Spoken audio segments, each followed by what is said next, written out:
Hi all, thank you so much once again for tuning into B-GHUD's YouTube channel. Today, I'm going to enlighten you with the basic aspect of IELTS speaking, which is fluency. This is a term that is commonly mistook by many aspirants. Many think that fluency is the rate at which you speak, which of course is true to some extent. But if you speak too fast, does it mean that you're really fluent? No, it doesn't. Fluency is the rate of your speech. Yes, and then this rate is measured by frequent pauses, the way in which you clearly state an answer. So there are certain parameters that determine the fluency of a speaker. Of course, it is important for you to take a short pause in between sentences. Avoid memorizing answers when it comes to the IELTS speaking test. Of course, when you memorize an answer, the examiner would be able to easily identify it from the tone of your speech. Even if you learn certain points by heart, it's very important for you to use your intonation, which is the tone of your speech, in such a way that you sound fluent and natural to the examiner. Having said that, let's look into the various ways in which you can improve your fluency. This is a very important aspect for your speaking test. Many students find it difficult to frame sentences one after the other. So, in this video, we'll go through three different ways in which you can improve your fluency or your rate of speech. So, the first tip is to practice speaking. The very important thing that you need to do to improve your fluency is to practice speaking for yourself. Whenever you are free, try to frame ideas, sentences, and if possible, find questions from the internet or from other sources and state answers the way you can. By doing so, this would improve your knowledge, and at the same time, this would definitely make you a better speaker of English. Remember, the best way to achieve a certain level of fluency is to speak for yourself. Of course, attending speaking classes and lectures are something different, but for a self improvement, it's very important for you to attend classes and practice speaking by yourself alongside this. Of course, you might make a mistake when you speak for yourself, but that's something to look into a bit later on. The first and foremost thing that you need to bear in mind is to become a fluent speaker of English. So once you become a fluent speaker of English, you can then attend classes, or it would then be easier for teachers to correct your mistakes, right? So that's the first step. You need to practice speaking for yourself.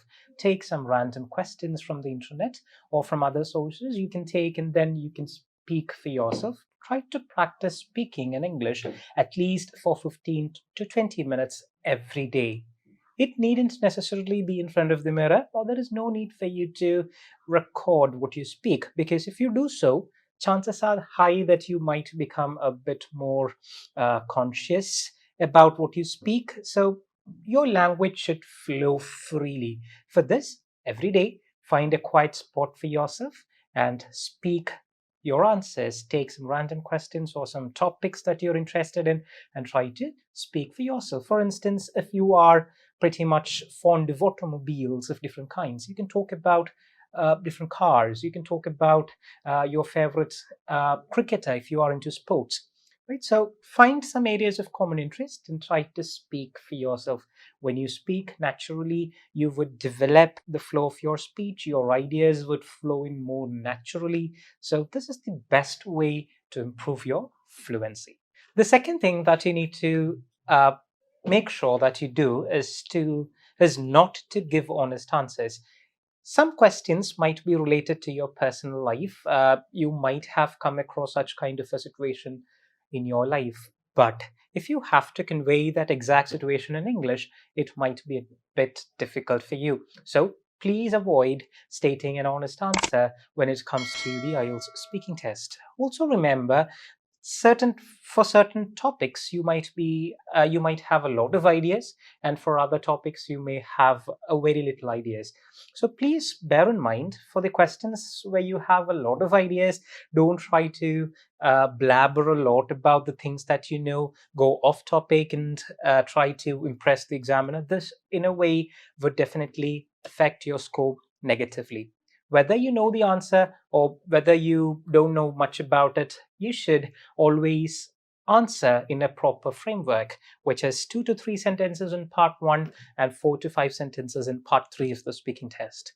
Always remember, so as I said before, when you practice speaking, try to make sure that your answers fall into this particular framework so that you are giving out a structured answer without creating any sort of confusions to the examiner. For example, let's take a sample question here. Do you like sports? This is a part 1 question for the IELTS speaking test. Let's look into the way in which I could state an answer for this question. Do you like sports? Yes, I'm fond of sports. Cricket is my favorite. Sachin Tendulkar is my favorite cricketer. See, I stated 3 answers. All my sentences were crystal clear. Even though I know a lot about cricket, I didn't tell all this into this specific answer. I just said what that is required or what the question demands. So always bear in mind not to elaborate too much when it comes to the actual speaking test in a way to create confusions in the mind of your examiner. The last step to improve your level of fluency is to read a lot of books. Of course, you might lack certain ideas when it comes to part 3 of the speaking test. For this, it's very important for you to read a lot if possible. There are a lot of essays and a lot of general topics that you can read online and watch news and certain English channels if possible. This would definitely improve your level of language, and at the same time, this would this would definitely give you a lot of ideas to speak with. As I mentioned before, there's no need for you to state an honest answer when it comes to the actual speaking test. You need to state an answer in a way to convince the examiner. This answer should be fluent and the sentences should be coherent, and the examiner should be able to understand you without taking any effort.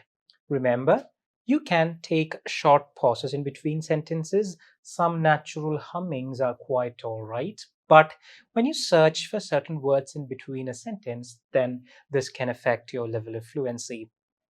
Remember to practice well, attend coaching classes, and get corrections too, which is equally important when it comes to your grammatical range and other parameters of the speaking test. Thank you so much once again for tuning into our channel. Have a great day.